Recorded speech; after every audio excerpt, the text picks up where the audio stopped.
When you've got toothpaste on your eye, I can't do anything about that.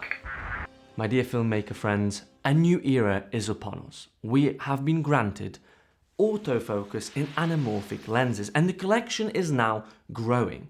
That's pretty crazy stuff, and we need to talk about it. So it turns out that you can now have an anamorphic in your pocket. Everything looks like a cinema, bruv. We have our hands on one of the first ever to review the brand spanking new Sirui 20mm T1.8 1.33x squeeze autofocus anamorphic lens.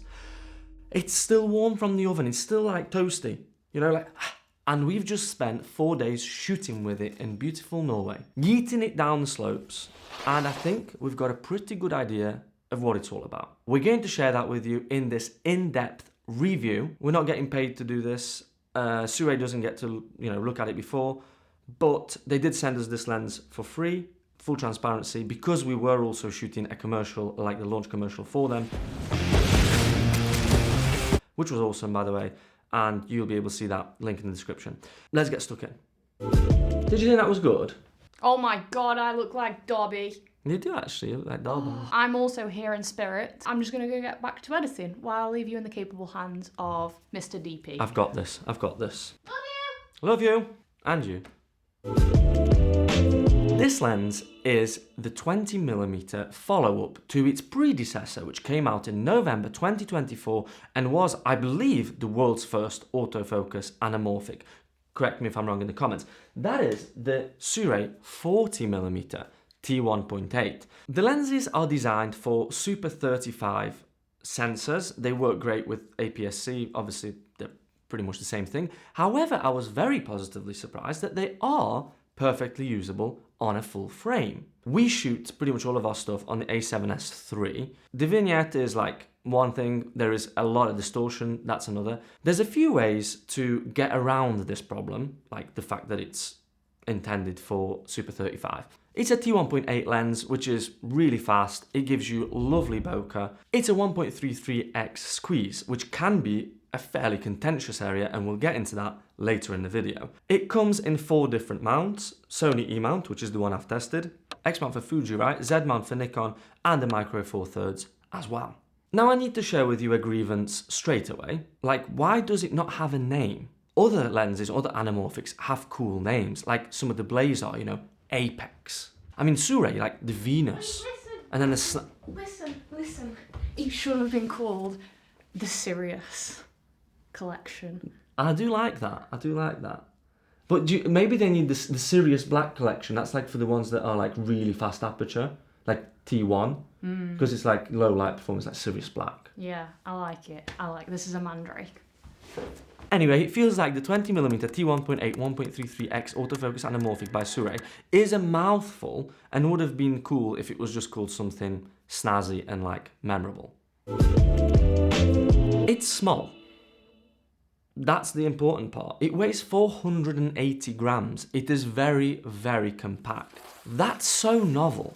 When it comes to cine lenses, when it comes to anamorphics especially, they're usually big, heavy, whereas this thing, it's perfect for gimbal use, it's nimble when handheld. This is a huge benefit for all those people struggling to get past the Ryanair or the Wizz Air, or for you Americans, I don't know, Spirit, or the cheap airlines basically, and they're looking at your luggage. It's double the weight it should be. And the good thing is it hasn't come at the expense of the build quality. It's a full metal design, it feels very like rugged. The focus and aperture ring are nicely weighted, they feel good. The one thing that I don't like is when you do switch to manual focus, it is like a focus by wire. I don't know, I prefer the analog focusing feel. It doesn't feel as sort of responsive maybe it's just a preference, but for me that is a little bit meh.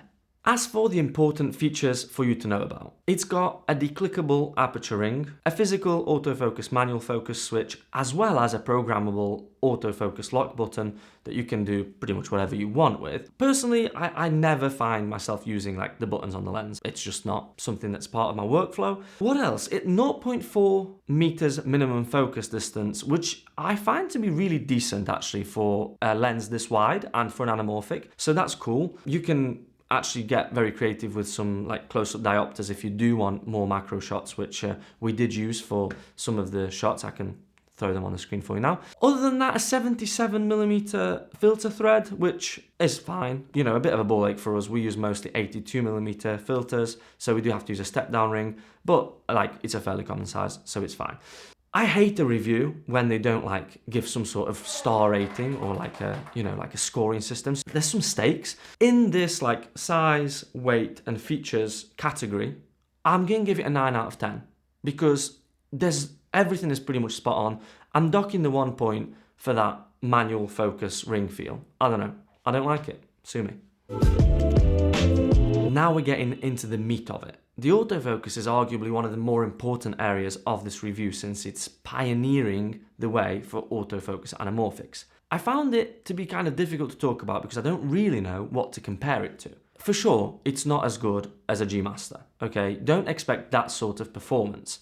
But at the same time, it's significantly better, I found, than its 40mm predecessor. It's fast, it's snappy, the eye tracking, the person tracking seems to work fairly well, and it doesn't seem to have the issues that the 40mm had with this like clunky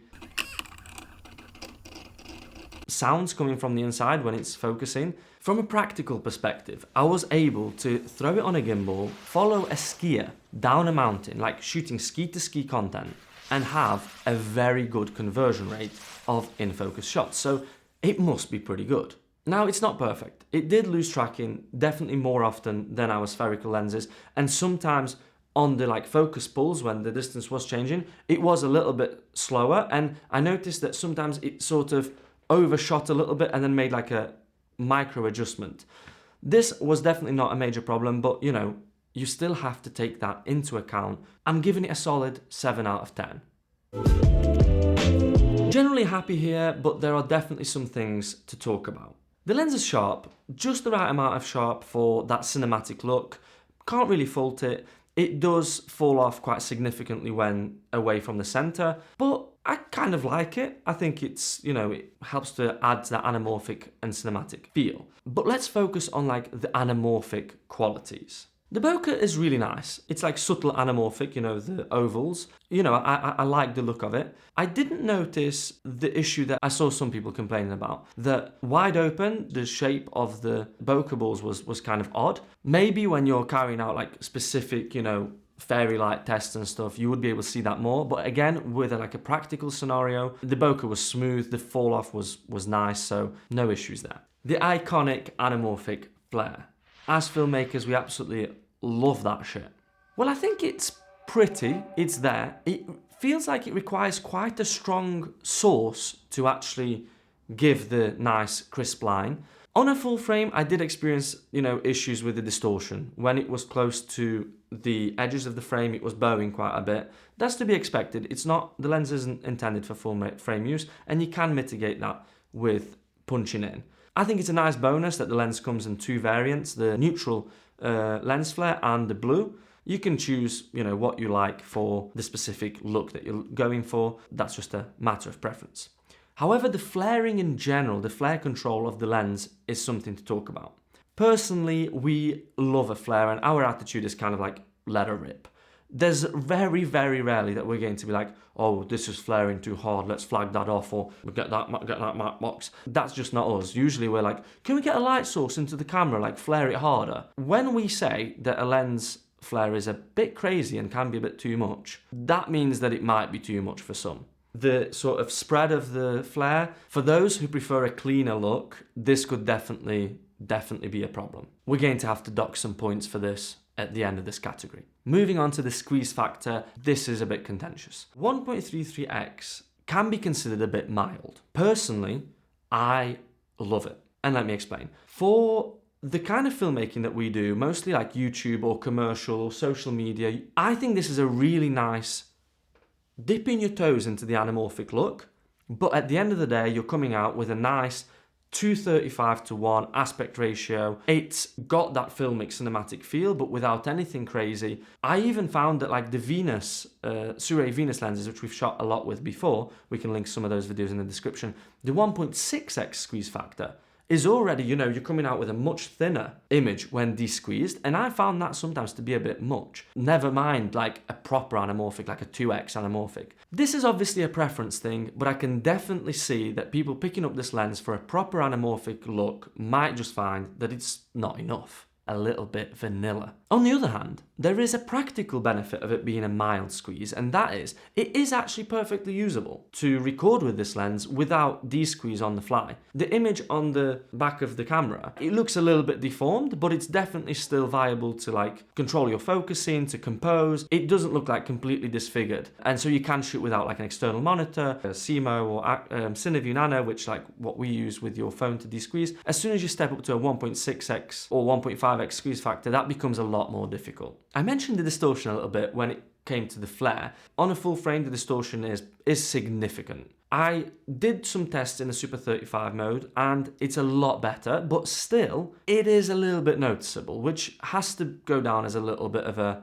negative to this lens. It's nothing major, but it's there, so I gotta tell you about it. This has been a really big category. Now, based on the image quality, the sharpness, the flare, even the distortion, I was going to give it a 7 out of 10. However, it is an anamorphic lens, and I think people want an anamorphic when they buy an anamorphic. So for the fact that it is a little bit mild, I'm going to dock another half a point and give it a 6.5 out of 10.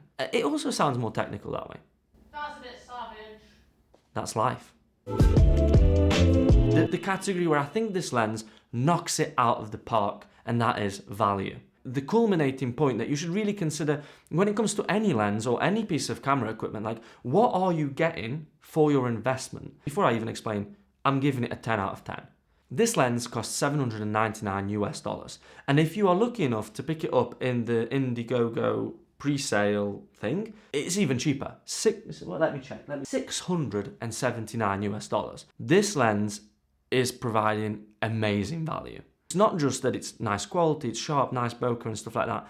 It's opening up a whole new host of opportunities. So yes, in my opinion, it's a bargain. Which leads me on to the final thoughts and the kind of conclusion of this video. If you're still here, legends, please consider subscribing. We make vids about making vids, so I would love to see you around more.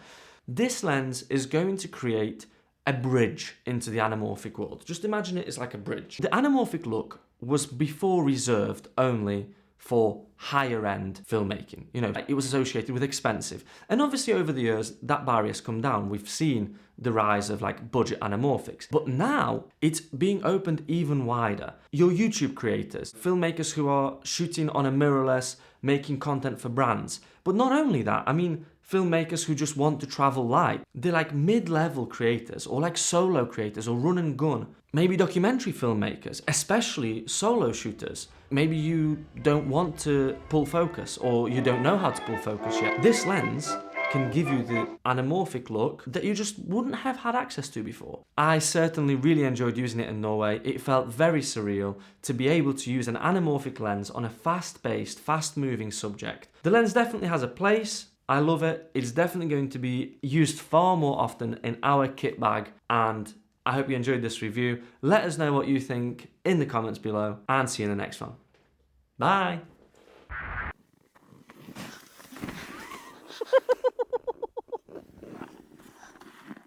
Okay, maybe not that one, maybe not that one.